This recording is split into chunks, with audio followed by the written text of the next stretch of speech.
Greetings and salutations, race fans, motorsport lovers and others, and welcome back to Raceday at Dakar 2021, the Southern African Influence. Joined again by Andrew Horndog, who will take any of your questions and queries and comments. And Andrew, thank you very much for coming back, and keep an eye on the comments. And when you've got something, big shout out there. No problem, Colin. It's good. It's a nice way to spend a Saturday and catching up with all the guys on the rest day. Right, let's get straight to it. We are joined by Julien Hardy. And in terms of Julien's description, we are going to go with the head wizard at Century Racing. Designer, developer, passionate man who's got his baby up into 6th position and has certainly shaken up Dakar. Julien, thank you very much for taking time and joining us. Hi, Colin. How are you guys? Yeah, great, man. You smiling. You must be very relieved in one way and extremely proud of the way your cars are running at this year's Dakar. Yes, it's already for us a big achievement to be here at the race day with all the cars still running. As you probably know, we have 5 cars,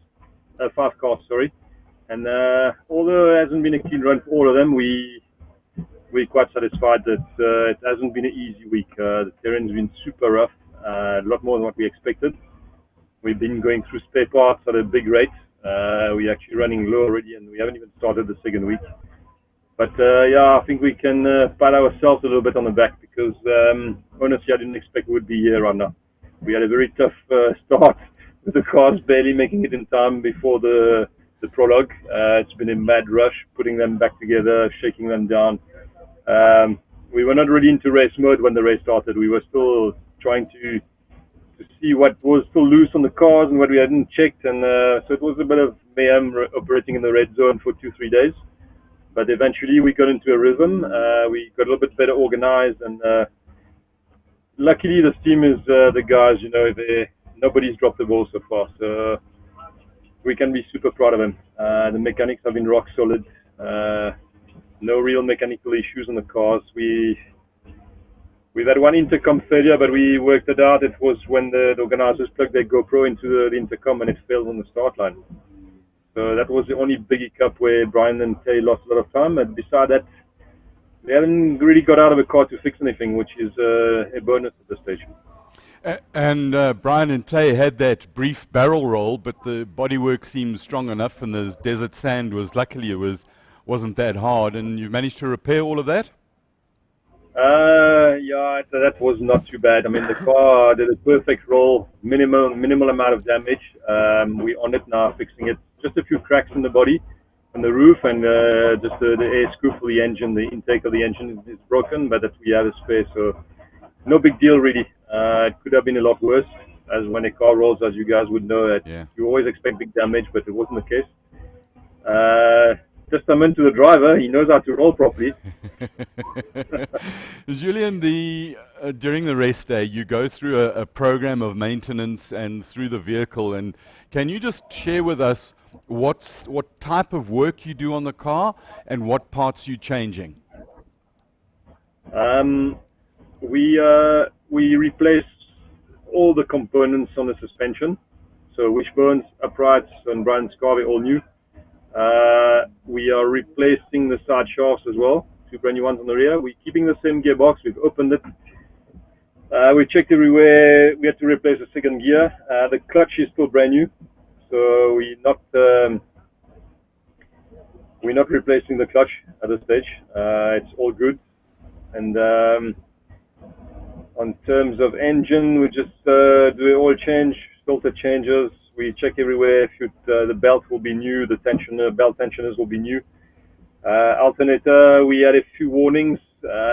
Things might not be all working perfectly there, so we're putting a new alternator on the car. Power steering pump, it's been an ongoing process. We haven't quite resolved our issues, and we have to keep an eye on it. But Brian's one has been so good so far.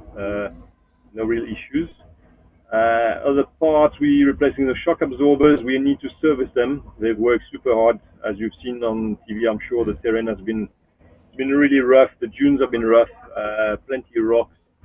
The shocks have certainly done a serious amount of work.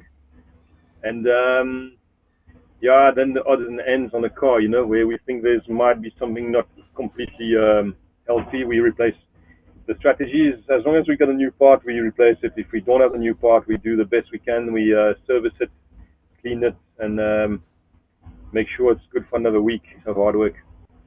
Matthew had a really rough stage 2 stages ago where he hit a rock and damaged the trailing arm. But yesterday the wheel broke the studs as well. Have you worked out what the cause of that is yet? We did. Unfortunately, I think it was an assembly error from our side. We supplied the spares, and that was a upright spare hub that was in the race assistance truck, the race truck, and it lasted 400 k's, and then the wheel came loose simply because the studs were not pushed all the way. Simple mistake, but a crucial one, critical one. And the studs eventually seated themselves, meaning that all the wheel nuts came loose and the wheel came off. So yeah, we apologize. That's all we can do now. Luckily, no, but not lucky, but because he wasn't still vying for the top 5, it's not as the damage is not as bad, but still, it's an embarrassing mistake. But shit happens. We've been under serious pressure for the last few months, delivering new cars, spare parts. We have a lot of work with our cars in China as well. So it's been actually the biggest year for Century Racing. We've made our biggest turnover by far this year, although it was a COVID year. So we've been stretched. All the resources have been on the limit, producing the cars, the spares, delivering them, servicing everybody. It's been quite intense, but we've learned some lessons. We're busy relooking at our processes and, the structure at work or the organization at work, who's going to do what in the future. We just reach our limit of what we have at the moment.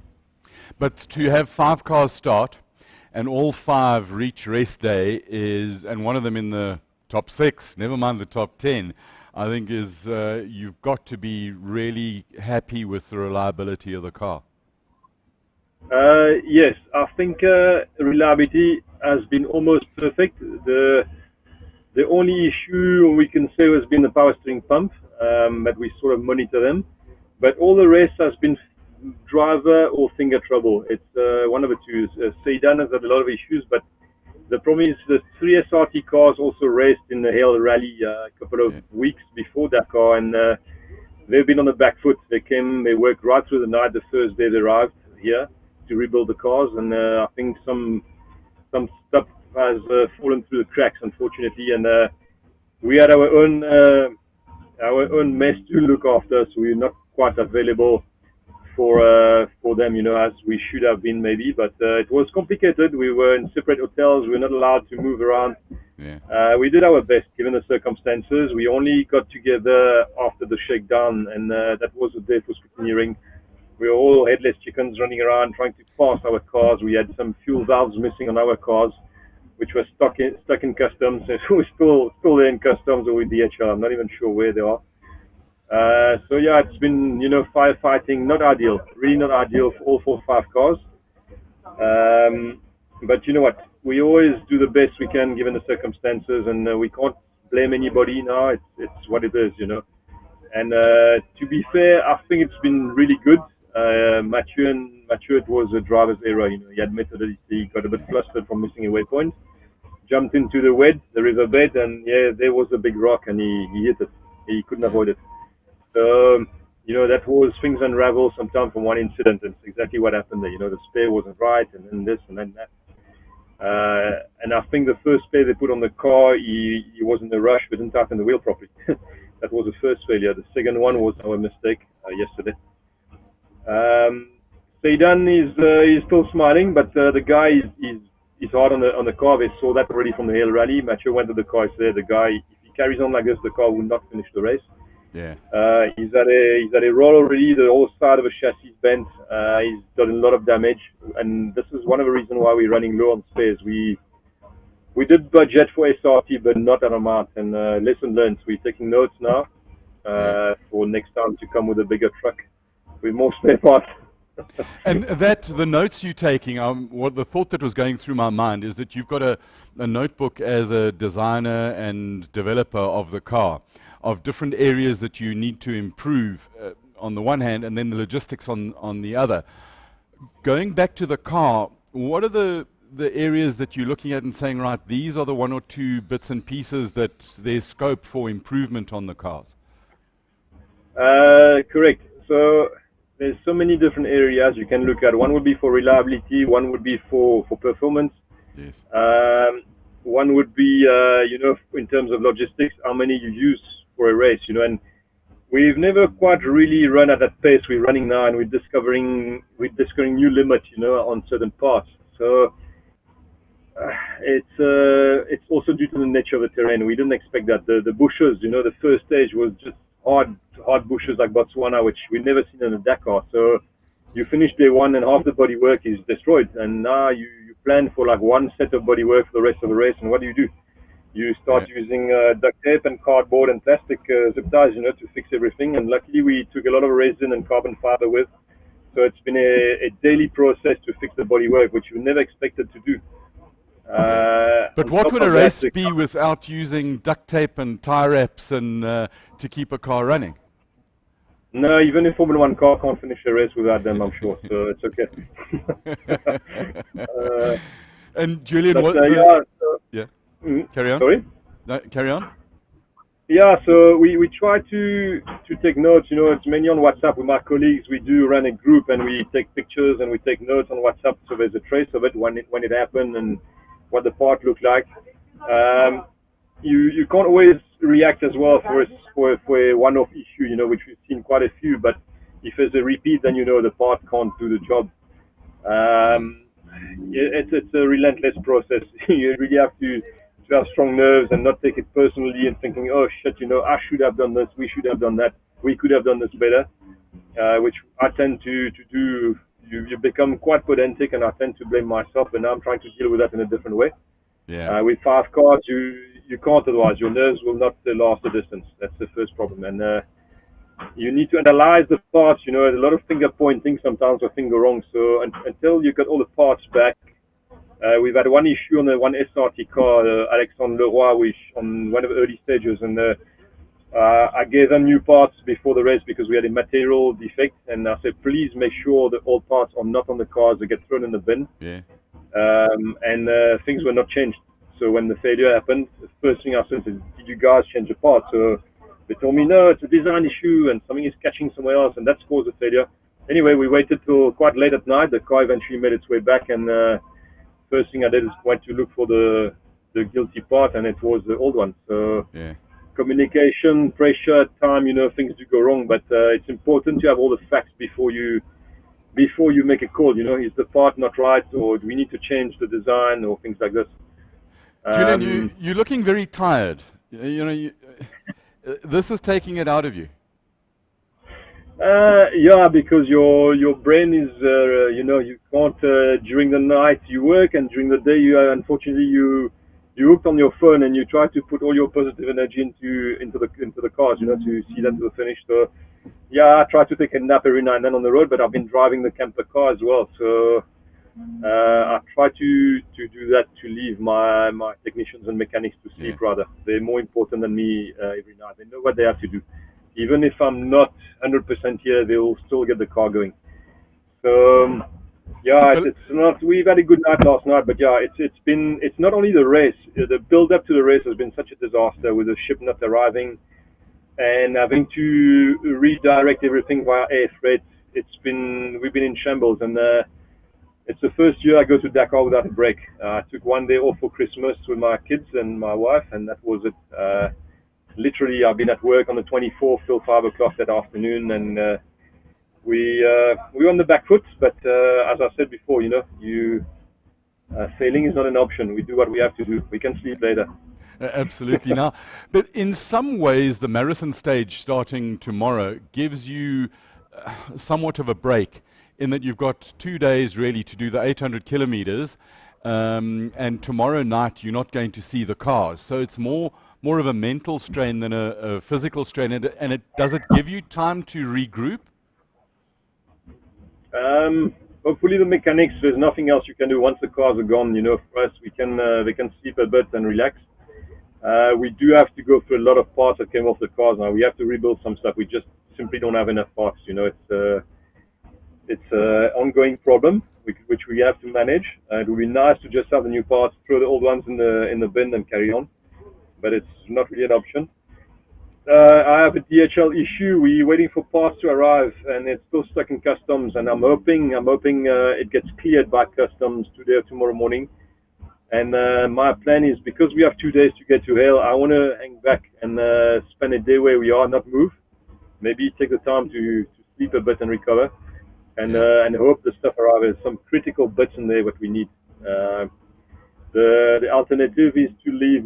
Our Brazilian customer, client with us here, he's got 2 friends. They're not really entered as mechanics, so they're a little bit more free to move around. And our plan is to maybe give them a passport so they can go and get the goods at DHL once they arrive. Always you're making a plan on the move. Sorry? You're making a plan on the move as you keep going.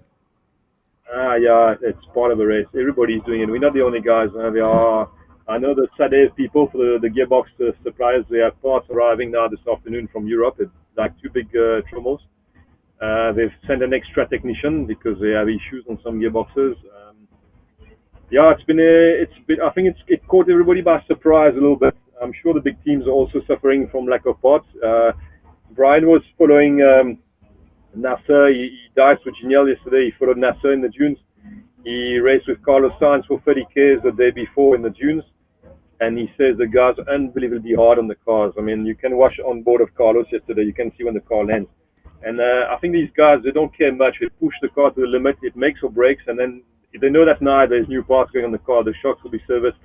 They'll put new suspension arms, new everything. We just don't have the resources. We don't have the mechanics. We don't have the parts. We don't have the money to cater for that. The day we got big sponsors, it will be a different game for us. It will be a different structure. We'll have more people, like each mechanic looking after one area of the car. Yeah. To give you an idea now, it's more like we have 1 dedicated mechanic per car, one helper mechanic, and then 1 guy looking after the bodywork. That's what we run. That's it. And then there's myself, there's Donovan on the electronics and the data, checking the engines and the systems on the car. So we really not a big structure. We probably among the smallest one you'll find in the car category here. It's almost a David versus Goliath thing, and yet you still got a car in the top 6. Yeah, it's a bit of a conundrum. If the car is fast, the car is fast. As long as you build it right and it can be serviced by a small team, then you got a good recipe. But you take the Peugeot that used to win a few years back.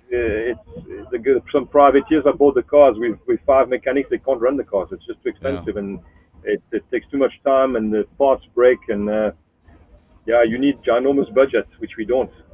4 years ago in South America, when Peugeot won, 120 personnel to run 2 cars. It's when you a national and a team. I mean, that was basically France the whole of France coming to dominate in Dakar. And I think the tire budget per car almost was what we run on the old Dakar. Yes. So yeah.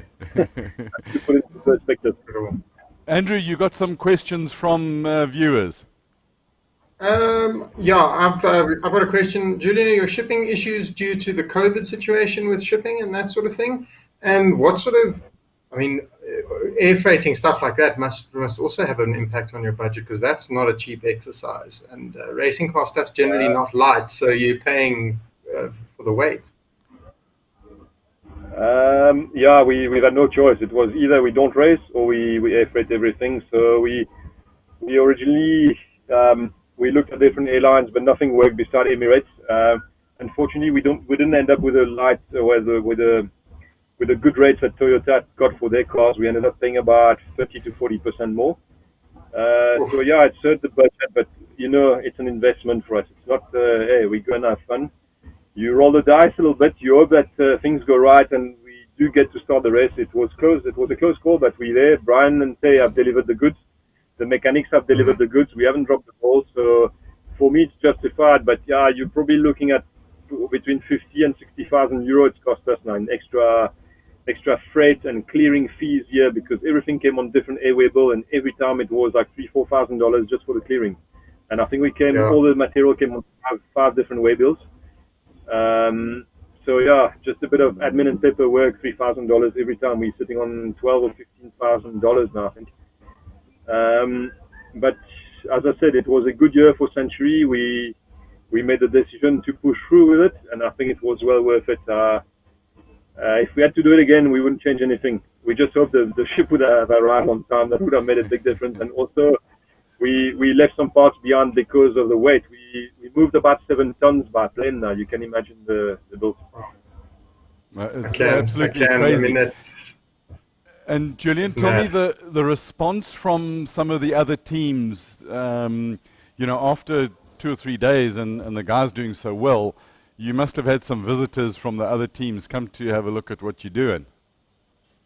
It's been fairly quiet, funny enough. I don't know what it is, but maybe they go to SRT, not to us. They think SRT is actually the big team there, We the little guys hiding in the back corner. So, but we like it that way. It's fun. Awesome stuff. The big boss of Pro Drive, Dave Richards, that a lot of people in motorsport would know from all these achievements in Formula One, Le Mans, and so on, and rallying with Colin McRae in the Subaru.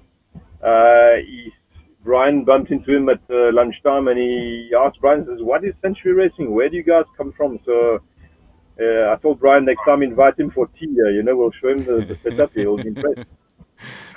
Yeah, slight differences in budget in between the two different teams. Julien, the program for the rest of the day, are you nearly done with the maintenance, and then are you guys going to shut down and have a proper rest? No, it will push probably till late tonight. There's not enough time. We decided to go early last night, and it was a general consensus in the bivouac last night. There was no light, no generators. It was quiet. We all had a good night's sleep. So from 11 o'clock, we were all in bed. And sorry, we got a fly problem in the bivouac here. So I'm just fighting them off. No, tonight we're gonna, we have to get the cars 100%. There's no taking chances, especially the marathon stage adds extra pressure on us. You can't afford any kind of issue early in the stage and drag it through a marathon stage. It will be disastrous. Just keep in mind, Brian doesn't have a T4 truck coming behind us, so if things do unravel for him, it probably would be the end for him. So again, it's a budget story, Come guys, we need big sponsors for next year. There must be somebody watching who can come and help. This is truly South Africa David versus the world Goliath exercise. I think it's absolutely fantastic what you've done. Yeah, one thing I wanted to go back to what you asked earlier. Given the surprise from the other competitors, I think the fact that Mathieu didn't have a good run this year. He ran in Andalusia and there were issues with the cars. He didn't have the proper fuel to run the engine at full power. He didn't finish the race, so there were no result there. They went to the Hill Rally, same problem. They didn't have enough gas, so he ran 91 fuel. It was a disaster. It was burning the core leads on the engines every night because the exhaust ran so hot. They had issues with the suspension, wasn't set up like it should have been. They tried a different route. So the cars never really showed up since Dakar this year. Only Brian posted some good results in South Africa, but nobody. I think we were definitely a dark horse in a lot of people's mind. And the other added factor is that 180 km now at speed limit. People believe we did well at last year's Dakar because of a top speed advantage, but we always knew it was not really a factor. And I think we've proved a lot of doubters wrong now. So it's quite satisfying in that sense. We knew, even on our tight little test track in South Africa, we knew the step we had made, and it was quite big in terms of seconds per kilometer. We were looking at 1.2 to 1.5. And it's very hard to tell somebody you made such a step. They won't really believe you. So you have to come here and put into the test, Yeah, it's the only way to do it is just to show them how good it is. Julien, we know that you've got a lot of work to do, and we really, really appreciate you taking time out to join us and share what's been going on, and really, really appreciate it. And know this, the whole of South Africa is super proud of the whole South African influence and we're all behind everybody, the South African teams and personnel. And for now, you can be an honorary South African, even though you're a Mauritian. And you guys are doing us so proud. So congratulations, and keep it up, eh? Thank you very much. We got all of Mauritius behind us too, so it's two countries pushing hard. So it's really special. Yeah, I think we realize what we're doing, and it brings a lot of positive energy to the team. We haven't had a bad word yet between any of us in the team here. Everybody's been in high spirits all along, so very special. But thanks, guys. Thanks for inviting us here. It's really a pleasure to talk to you. Good luck, and you're doing a phenomenal job you're doing. It's unbelievable to watch. Thank you. Keep it going. Thank you very much. Julien Hardy, the head wizard at Century Racing. Man, I'm almost speechless. Almost, because to have five cars still running at the halfway. So we've got Brian Baragwanath, Tay Perry in 6th position overall, which is quite spectacular. We know from having chatted to Brian and Tay that they've backed it off and running well within themselves. And it's another week to go, Andrew. Another week. Yeah, eh?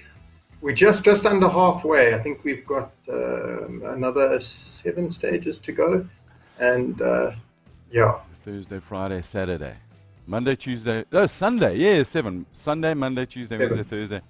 Right. Yeah. Yeah, we're just under halfway. There's a lot can happen in that time. But yeah, I mean, to hear what Century are achieving with the sort of crew they've got behind them compared to some of those big teams, you know, the lack of parts is something that we hadn't even discussed before, and I think it's wow. I mean, that is a real challenge. But yeah, unbelievable. They'll find a way. Start recycling the old ones when you run out of the new ones. Right, talking about recycling, we are going to cycle through to the end of this program, this insert, and wait for our next guest to hook up with us. We've got some seriously exciting people here, and if I go back, for those of you who are watching, thank you very much for watching, by the way. We're still trying to talk to Glenn, Chart, Stuart, we've Dirk, Skylar, and Gillian Dykes. So for those of you who's sitting at home and having a lekker weekend, enjoy your Saturday. Thanks very much for watching. Keep the questions coming. Thanks a lot for watching. Andrew, great job again. Thank you very much. Join us a little bit later when we bring you more of Dakar 2021, the Southern African influence. Thanks for watching. Cheers.